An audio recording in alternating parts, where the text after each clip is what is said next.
Hey guys, this is the comparison that many of you have been waiting for. This is the Sigma Trio. That is the Sigma 16 f1.4, Sigma 30 f1.4, and Sigma 56 1.4 versus the brand new Sony 16 to 55 f2.8 G. This should be a very close comparison based on my initial impressions of this very controversially expensive new lens from Sony. So let's go ahead and jump into it by showing you these lenses up close. So here is the 16 to 55 G lens from Sony. Nice and compact. You guys have probably seen this before if you've watched my other videos. As I rotate this zoom ring, it does move forward quite a bit, but overall it's a very compact package, especially for a constant f2.8 aperture lens. Interestingly, when you take the Sigma 16mm f1.4, which is a prime lens, and you put it up next to this zoom walk around, it's almost the exact same size. So this lens here from Sony, again, is pretty compact. The Sigma lineup, the Sigma Trio lineup, the contemporary series, is a very well-built series of lenses. All of the materials are very premium. I've never had any issue with these lenses, and I've had them for years and years and years. All of these Sigma lenses are made in Japan, whereas the Sony lens is made in China. Here is the Sigma 30mm, which is noticeably smaller than the 16mm from Sigma. Again, great build quality, great finishes. Look at the colors. I mean, they're very similar. The focus ring, nice and smooth. The rubber grip is excellent. And the last Sigma lens out of the trio is this brand new, or the newest one out of the bunch, the Sigma 56 f1.4. You can see it's the smallest one out of the three. Excellent build quality, as I mentioned. This thing came out in 2018, and it is by far my favorite portrait lens for my Sony cameras. So very nice lens, very sharp. So I'm doing my best here to hold all of these up just so that you guys can see. Here are the three Sigma lenses, and mounted on my A6400 is that 16 to 55 G from Sony. Let's jump into the comparison. All of these were shot with my Sony A6400. All right, so here we go. I'm going to keep all of the 16 to 55mm images on the left and all of the Sigma images on the right, just to keep things simple. And what I did here is I took about 5 to 6 shots with all three of the Sigmas, so I have a total of about 15 photos to compare here. And I'm going to start with the 16, then go on to the 30, and then end with the 56. So this first shot is with the Sigma 16, obviously done at 16mm f8, so it's a landscape shot, and look pretty similar. One thing that you notice right away is that the Sony G that you can see here versus the Sigma, number one is the image is much flatter on the Sony. So the Sigma 16 does have a bit of barrel distortion, and I mentioned that in my review of that lens because when you have a subject that's very close with that lens, it does tend to distort their face a bit for portraits. And obviously you see that with landscapes, whereas with the 16 to 55 right here, the image is nice and flat because the camera is correcting for it. The second thing that you'll notice is the colors are a bit more vibrant with the Sony, and you compare that to the Sigma. So you look at the sky, there's a big difference there, but also the greens tend to pop a little bit more with the 16 to 55mm lens. So let's zoom in here and we'll see which one of these two is sharper. Not seeing much of a difference here yet. In the center of the image, it looks like it's a tie to me. Let's look at the corners or the edges here. Okay, so pretty close here as well. The Sigma might be a little bit sharper in this corner. Let's take a look at the other side. It is very, very, very close. Interesting here. So there's a little bit of chromatic aberration with the Sigma 16 on these branches in the corner. Less so with the Sony, but overall the image here in the corner looks a little bit better on the Sigma 16. Let's take a look at this edge here. Here on this edge, the Sony 16 to 55 looks a little bit sharper to me. I mean, I would be happy with either one of these, left or right. And the Sigma might be a little bit better here, but it is such a close call that it's a tie. So this next shot of my wife is kind of a portrait done at 16mm f2.8 on both lenses. Let's take a look at sharpness. Wow, so very close here as well. I mean, looking at these two, I mean, you really do have to stare at it for a little bit to notice much difference. I'm going to give there a slight advantage to the Sigma 16, but it's so close. It looks like there's a little bit more detail here in the eyes. The colors are great on the Sony. You can see they're a little bit more vibrant. They pop a little bit more, but Sigma colors are always great too. So as far as detail, very impressive. The 16 to 55 millimeter at 16 millimeter does a really good job. Now looking at the bokeh, here it looks like the background bokeh is a bit more outlined with the 16 to 55, whereas with the Sigma 16, it's a touch smoother. Looks a little bit less distracting to me, but some people like that onion look bokeh, so that might be your style. This next shot is kind of a wider full body shot done at f5 on both lenses. So let's punch in and see which one is sharper, and I can't really tell. So again, it is super duper close, and I'm beginning to think that this is probably going to be a theme that we'll see throughout the rest of the comparison. It looks like the 16 to 55 is keeping up with the Sigma 16. I mean, ultimately, if I were to choose one that's sharper on her face, I think the Sigma 16 maybe by 3, 4, 5%, something like that, but it is so close. Take a look at the corners here. Interestingly, both lenses showing some chromatic aberration. No vignetting problems here, which is good. We saw earlier in my comparison to the kit lens, the 16 to 55 actually does a really good job with controlling vignetting. Same thing. I mean, it almost looks like this image was shot with the exact same lens. Yeah, really sharp in the corners, even at f5. There's nothing here really between the two of them. I mean, this is as close to identical image quality as you can get between a prime and a zoom lens. I've never had a comparison where a zoom lens has come this close to the performance of a prime lens. The next shot here is a close-up portrait of my wife done at 16 millimeters, obviously on both lenses. F2.8 with the 16 to 55 and the Sigma 16. So let's punch into the eyeball here. My goodness. I don't even know what to say here. There's honestly no perceptible difference that I can see between these two. And normally I would say the Sigma looks a little bit sharper, but honestly I think the Sony looks a little bit sharper here, but that might just be my eyes. They look super duper sharp here. I mean, there's so much detail. The colors even match. The skin tones look almost identical here. I'm curious to do a kind of a flip back and forth.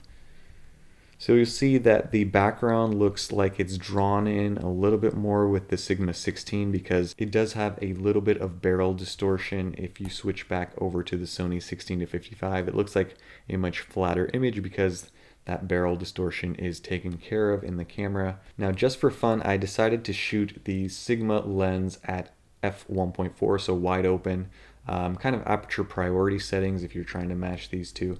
So this is what you get with the Sony, you already saw, and here is the background bokeh difference between the Sony and that Sigma 16 wide open. So f2.8 versus f1.4. It is pretty significant when it comes to subject separation, especially with a subject that's this close to the lens. And what I was more curious about was to see whether or not the Sigma 16 was as sharp at f2.8. So let's punch in here, and it isn't. So that is quite a surprise. So yeah, I mean, wide open 16 to 55 at f2.8. The image is sharper than the Sigma 16 millimeter wide open at 1.4. Obviously the shutter speeds are different, ISOs remain the same, but that is truly amazing to see just how sharp that 16 to 55 lens is on the wide end, which is typically where those zoom lenses fail, is at the wide end. So interesting. I mean, you give up a bit of bokeh, I'll give you that, but you do pick up some nicer skin tones, and you do pick up a little bit of sharpness between the two. This is the last shot between the two lenses. I just wanted to see detail in the corners and sharpness and all that fun stuff. So let's take a look at these two. Chromatic aberration is apparent on both lenses. It looks like the Sigma is a little bit darker in the corner, might be a little bit of vignetting. Let's take a look at another corner here. 16 to 55 looks like it picked up a little bit more detail. You guys can't see this on video, but my face is literally 2 inches from my monitor right now, and I'm trying to figure out which one of these two is the sharper lens, and I honestly cannot tell you which one is better. They are identical in performance. The colors again are slightly different between the two, but as far as sharpness, frame to frame across the frame, they are so close. It is truly amazing. So let's move on to the Sigma 30mm. All right, so here we go. This is the first shot with the Sigma 30mm and the 16 to 55 Sony. Now, arguably the Sigma 30mm is the weakest Sigma of the bunch. So we will see whether or not that stands true here. Interestingly, the colors on that 30mm look a little bit warmer and brighter here. As far as background bokeh, both these shots done at f2.8. Again, it looks like the bokeh is a little bit busier with the Sony, but it's pretty close, and it seems like the bokeh is a bit creamier on that Sigma 30mm. So let's confirm that with some other photos here. This next one is done again at 30mm, this time at f4. So let's punch in here. I honestly cannot tell which one looks better. The skin tones look a little bit better on the Sony. I mean, you guys can tell me down in the comments whether you think one of these is sharper than the other. I mean, look at the jacket detail. All right, here's another portrait of my wife here. f2.8, so again, wide open on the 16 to 55, stop down a bit on the Sigma 30. All right, so decently sharp. And it looks like we missed focus on the Sigma 30. And I kind of guessed that that would have happened. I mean, the Sigma 30 out of the Sigma trio is the one that has the weakest autofocus. Sigma did release a firmware update, and that has improved the autofocus performance, but it's still not up to the caliber of the Sigma 16 nor the Sigma 56. Those two lenses, I think, do a much better job with autofocus. The next shot here is another close-up portrait, this time at f2.8. So let's punch in here and see which one looks better. Too close to call again. They look identical. I mean, honestly, there is no difference that I can see between these two when it comes to sharpness. Let's take a look at colors. Here's the Sony.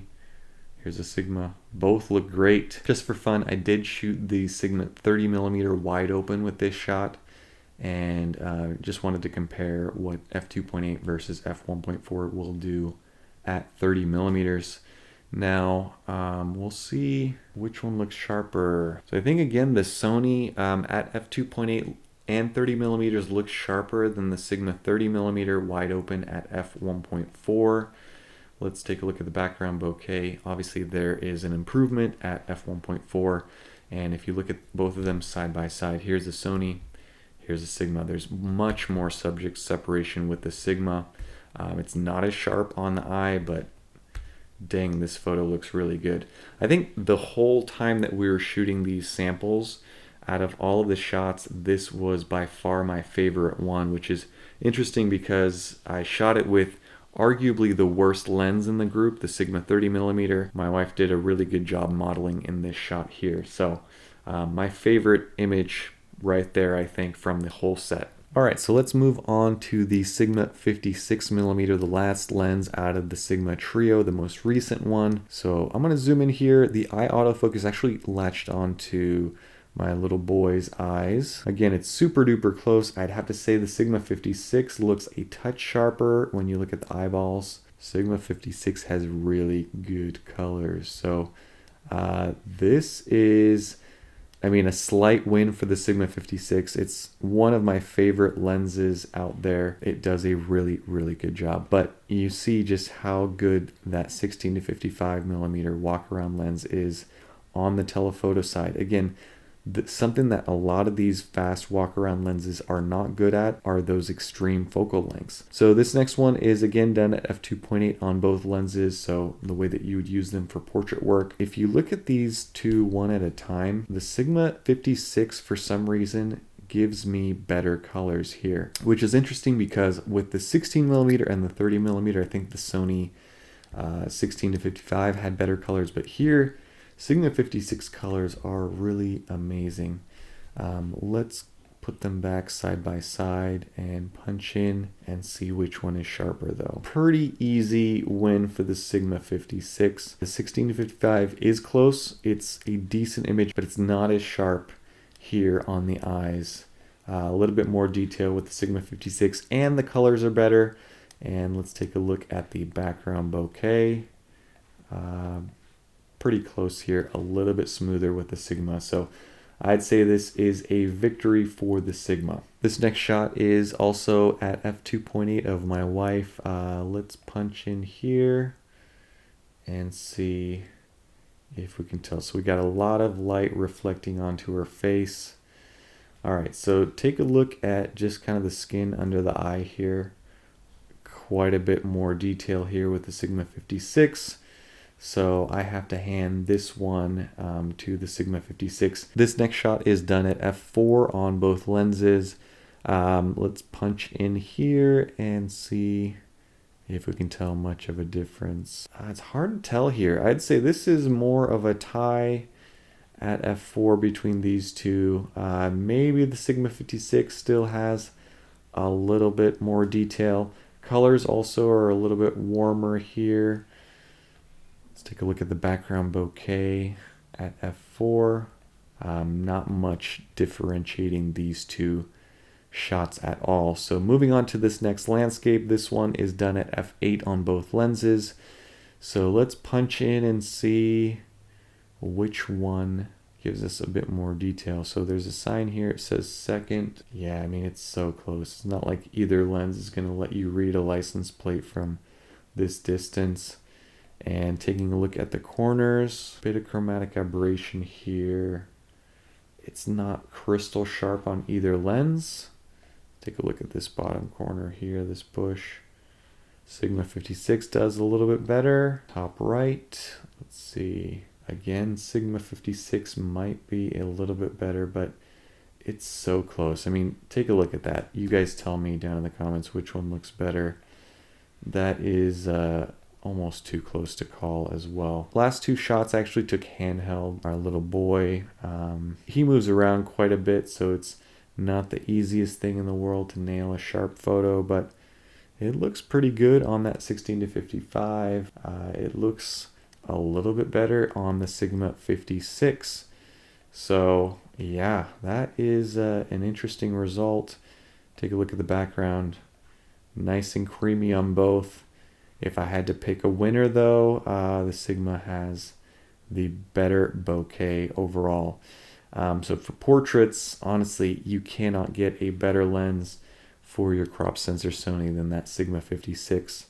But it is truly remarkable how good that 16-55 is for everything in between. I knew that this was going to be a close comparison. I didn't know that it was going to be this close though. This thing is by far the best zoom lens that I've tried from Sony. It beats out the 18-105, it beats out the 18-135. Comparing it to the Sigma 16 and the 30, I'd say that this lens's performance is on par. It's very close. It might be 3, 4, 5% worse, but no one out there is really gonna notice in the real world. I'd say that this thing is probably 10 to 15% less sharp than the Sigma 56. I was really impressed with the way that that lens performs, and it is still by far my favorite portrait lens. So if you were given the choice of only having one lens or having 3 great lenses, which one would you choose? The important thing to understand is, number one is this is f2.8. That's as fast as it goes. So for extreme low light situations, these 3 primes are still gonna get you better performance. F1.4 is noticeably significantly faster than F2.8. Also, for subject separation, F1.4 is definitely better than F2.8. As of the date that I'm recording this video, right now, I added up all of these three lenses on Amazon. You would have to spend $1,079 to get these three shipped to your doorstep. The price on this lens from Sony is $1,400. Is the extra $320 worth it? Number one, you don't have to worry about swapping out lenses. You don't have to worry about dust getting into your sensor. You don't have to worry about lens caps and storing these things and having a bag with you to put whatever lens you don't want to use at the same time. Carrying this one piece of kit around is so much easier than trying to carry around three. The Sigma Trio is great at autofocus, don't get me wrong, but there is something special about going native when it comes to autofocus. The autofocus performance of this 16-55 lens truly is remarkable. It's one of the best that I've tried up until this point in my many years of testing out lenses. The third reason you might want to consider this lens is the colors. Straight out of the camera, I have to say that the colors on this lens are just a touch better than those from the Sigma, except for the 56. For some reason, the colors out of the 56 1.4 are just better. The last thing that I'll say is that with these three lenses that I have in my right hand, you get 3 focal lengths. With this lens here, you get not only these 3 focal lengths, but every other focal length in between 16 and 55. So for example, if you needed a 40mm lens, you could rotate it and take a picture at 40mm.